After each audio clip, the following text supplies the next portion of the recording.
Assalamualaikum warahmatullahi wabarakatuh. Jumpa lagi di channel Empu Atmojo. Bagi Anda para petualang, para penjelajah alam liar, para pecinta alam, bahkan mancing mania, pasti Anda sudah tidak asing dengan yang namanya survival knife atau pisau survival. Pisau multifungsi yang didesain khusus untuk melakukan tugas-tugas penting di alam liar, seperti bushcrafting, dan juga membuat tempat tinggal sementara di hutan. Dalam hal ini termasuk memotong kayu pastinya. Kemudian juga bisa digunakan untuk berburu, entah untuk menyembelih hewan maupun untuk mengolahnya menjadi masakan. Jadi ngiris daging, ngiris ikan, dan lain sebagainya.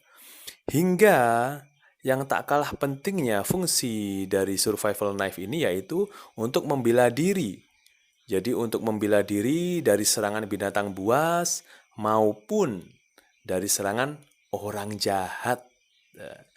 Dan juga pada kondisi-kondisi darurat tertentu, bahkan beberapa tipe survival knife ini bisa digunakan untuk memanjat.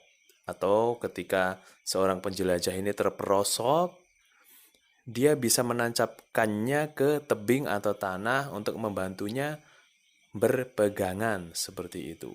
Rata-rata survival knife ini memiliki tebal punggung 3, 4, bahkan lebih bisa sampai 5 mm. Saat ini saya sedang memegang sebuah pisau survival karya dari Empu Teddy Cardin, salah satu empu terbaik di Indonesia. Bahkan mungkin di jajaran empu dunia, dia juga merupakan salah satu empu pisau terbaik. Beliau dijuluki empu pisaunya Indonesia, Teddy Cardin. Beliau telah berkarya sejak era 80-an. Biasanya pisau-pisaunya ini terbuat dari baja-baja impor. Karena kebetulan memang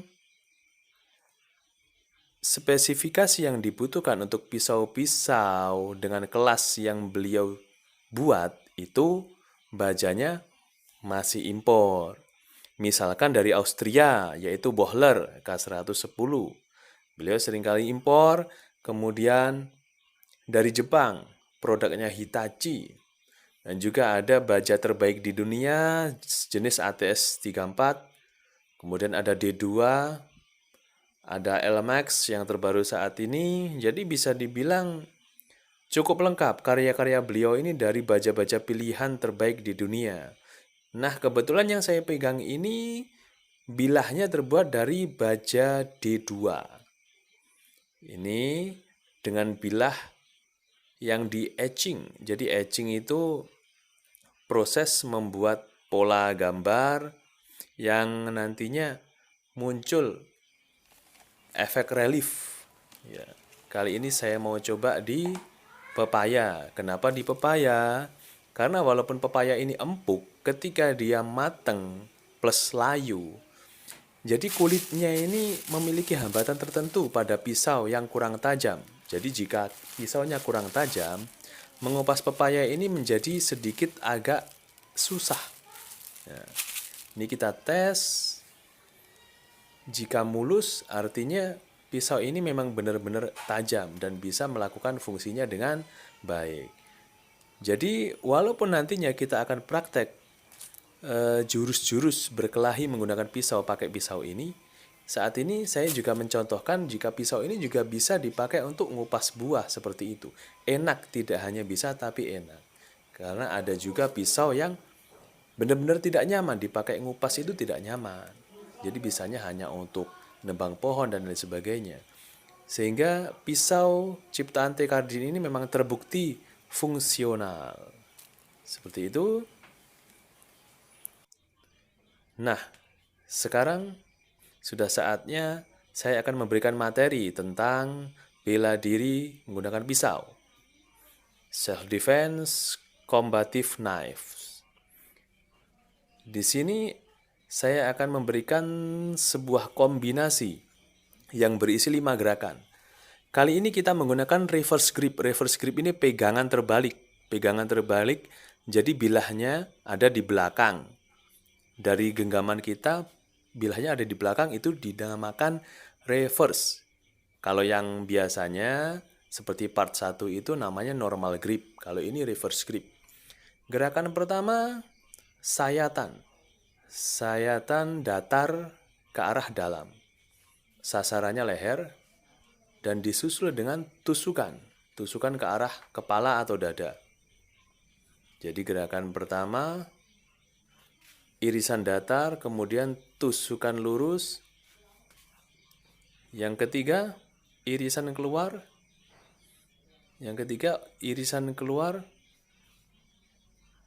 sambil melangkah ke depan. Satu langkah ke depan. Nah, jadi gerakan ketiga ditambahi kaki yang melangkah ke depan. Yang pertama, gerakan 1-2 ini tanpa melangkah secepatnya. Set-set gitu. Gerakan ketiga sambil melangkah. Kemudian gerakan keempat yaitu tusukan dari atas kepala menghujam ke bawah. Sasarannya tentu saja bisa dada, bisa pundak, bisa leher samping. Ya. 1, datar ke dalam, 2, tusukan ke depan, lurus. Kemudian 3, datar keluar, yang keempat, tusukan menghujam. Lakukan pelan-pelan dulu, sampai lintasannya tepat dan kita terbiasa, baru dipercepat. Dikasih tenaga. Karena dengan tenaga, misalkan lawan kita ini entah binatang buas, entah orang jahatnya ini kuat, berkulit tebal, setidaknya dengan kekuatan itu kita bisa melukainya. Walaupun normalnya, kalau kita pakai pisau yang tajam, walaupun nggak perlu ngotot-ngotot amat, juga pasti terluka.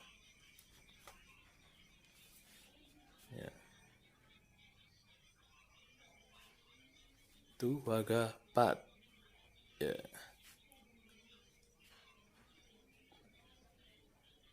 Nah, pelan sampai benar-benar baik. Ingat, di gerakan ketiganya itu sambil melangkah. Nah, kali ini kita tambahi dengan pola kelima. Ya, bukan pola, tapi gerakan kelima. Sehingga membentuk pola kombinasi yang lengkap 5 gerakan. Jadi untuk gerakan kelima ini tusukan ke arah pinggang samping. Ya, pinggang itu memang samping, jadi pinggang atau perut samping. Di sini ada 5 gerakan. Ingat, jika Anda belum mahir, maka gunakan pisau tiruan atau pisau yang tidak tajam. Entah dari benda apapun yang mirip pisau lah.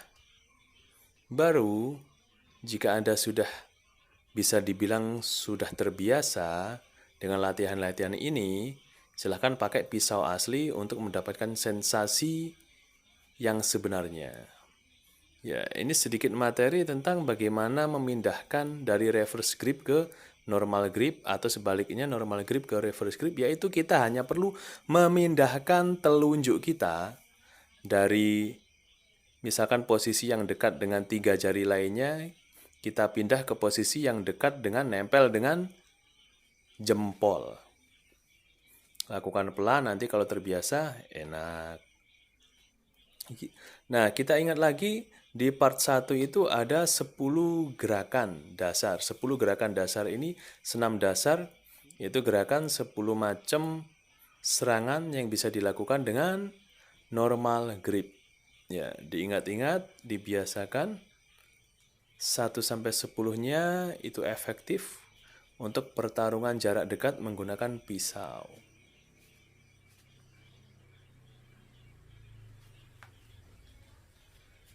Hati-hati jangan gunakan untuk kejahatan. Apa yang saya bagi ini harapannya ialah bermanfaat bagi Anda untuk keselamatan kita, untuk membela orang yang layak dibela. Semoga bermanfaat. Terima kasih. Silahkan komen, like, dan subscribe. Assalamualaikum warahmatullahi wabarakatuh.